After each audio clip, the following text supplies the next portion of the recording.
반갑습니다. 오늘 8월 20일 또한 귀한 한 날을 우리가 시작함에 있어서 함께 말씀을 나누면서 주님 앞에 서려고 합니다.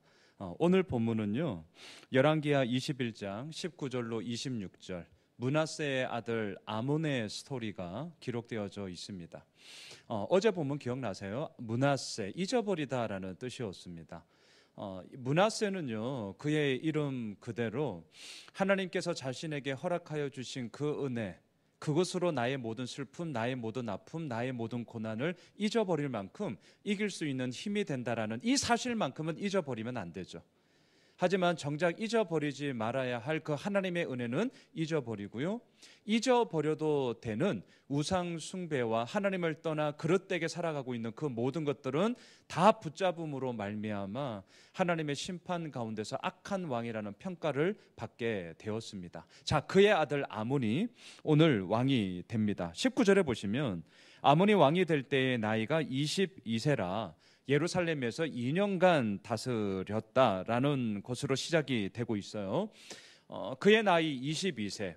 이것을 좀 계산하게 되면 그의 아버지 므낫세 12살에 왕이 되었고요. 또한 55년 동안 왕으로 통치를 하였죠. 총 67년입니다.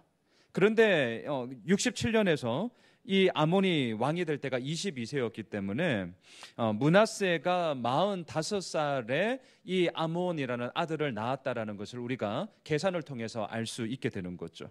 아마 아몬은 므낫세의 첫째 아들, 소위 장남은 아니었을 것입니다. 그래서 오늘 보면 23절로 한번 가보십시오. 그의 신복들이 그에게 반역하여 왕을 궁중에서 죽이매 아몬은 2년 동안 왕으로 다스렸지만 그의 신복에 의해서 살해를 당합니다. 신복이에요. 가장 밀접하고 가장 함께했던 신하. 하지만 틀어지면 가장 무서운 적이 되는 것이죠. 아마 우리가 깊게 알 수는 없지만 유추해 보건대 이해관계 속에서 충돌되어짐이 분명히 있었을 것이고요. 이때의 신복은 아마도 이 아몬이 장자가 아님에도 불구하고 므낫세의 뒤를 이어서 아몬이 왕이 되기까지의 아주 큰 힘을 쏟았던 그런 신복들이었음에 분명했을 것입니다. 자, 이처럼 아몬은 왕이 되었어요. 하지만 그의 모든 행적과 삶은 그의 아버지 므낫세의 뒤를 이어 하나님이 보시기에 악을 행함으로 끝나버리게 됩니다. 자, 여기서 저는 오늘 실은 아몬 왕을 얘기하고자 하는 것이 아니라 오늘 한 무리들을 좀 포인트를 잡아 얘기하고자 합니다. 여러분 24절을 보십시오. 그 국민이 아몬 왕을 반역한 사람들을 다 죽이고 그의 아들 요시야를 대신하게 하여 왕을 삼았더라. 자, 오늘 본문의 포인트를요, 24절에 있는 그 국민, 여기에 좀 두려고 합니다. 히브리어 원어 성경을 보니까 암하레츠 이렇게 되어 있어요. 암하레츠. 이게 무슨 말이냐? 그 땅의 사람들, 그 땅의 백성들입니다.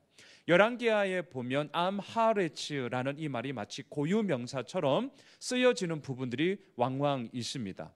그 땅의 사람들, 그 땅의 백성들, 이 암하레츠 무슨 뜻이냐? 이런 거예요.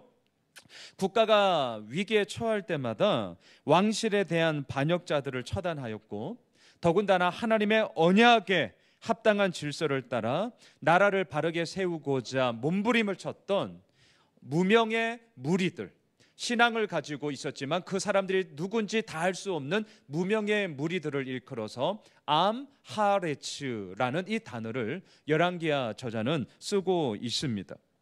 권력자들의 당근과 채찍에 좋아하거나 무서워하거나 이렇게 감정적으로 반응하지 않았습니다. 이들은요, 하나님의 질서와 하나님의 가치가 그들의 가슴 가운데 있었던 자들입니다. 암하레츠. 이들은 충성스럽게 살았고 하지만 나라의 대환란에 빠지면 결정적 순간에 다 함께 일어나 거룩한 명분을 가지고 하나님의 그 뜻을 가지고 자신을 던져 그 나라를 살리고자 했던 사람들, 그들이 누구냐고요? 암하레츠.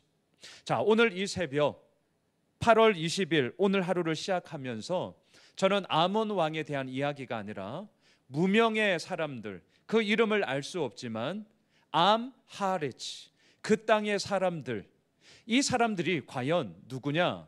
오늘 이 본문 앞에 서 있는 우리 예수 호미실의 모든 믿음의 가족들이 되어야 한다라는 분명한 확신과 또한 그 길을 함께 걸어가자라고 오늘 이 아침 우리 모든 성도님들에게 권면하고 싶습니다. 우리의 정체성이 암 하레츠가 되었으면 좋겠습니다. 하나님의 가치와 하나님의 질서가 이 땅의 혼란과 이 땅의 무너짐과 또한 이 땅의 어려움 가운데 우리들의 마음속에, 우리들의 이 가슴 속에 하나님의 생명, 하나님의 가치가 우리들에게 진짜가 되어서 그 땅의 사람들로 우리가 나아가기를 정말 간절히 소망합니다. 얼마나 많이 어렵습니까? 코로나19로 인하여서 너무나 마음이 무거운 이때에 우리가 해야 할 것이 무엇일까요? 우리 카톡방에 제가 전면 예배 금지에 대한 공지를 했을 때 우리 한춘자 권사님이 이렇게 우리 카톡방에 글을 올려주셨어요. 아마 보신 분들도 계실 겁니다. 목사님, 지금 우리가 해야 할 때가 기도해야 되는 때죠. 기도함을 통하여서 하나님의 일하심을 보게 될 겁니다. 파이팅! 그 말씀이 너무나 저에게 힘이 되었고 참 위로가 되었습니다. 비단 저의 이야기만이 아니라 우리 모든 믿음의 가족들의 이야기가 될 것입니다. 그러하기에 오늘 이 새벽 다시 한번 암하리치 이 단어를 우리의 마음에 새깁시다. 하나님의 질서, 하나님의 가치, 하나님의 생명이 오늘도 우리를 이끌어감으로 말미암아 이 땅의 어려움과 무너짐 속에서도 다시 한번 일어나 그 승리의 노래를 부르게 되는 오늘 하루, 또한 암하레츠로서 이 대한민국을 살아가는 우리 모두가 되시길 주님의 이름으로 축복합니다.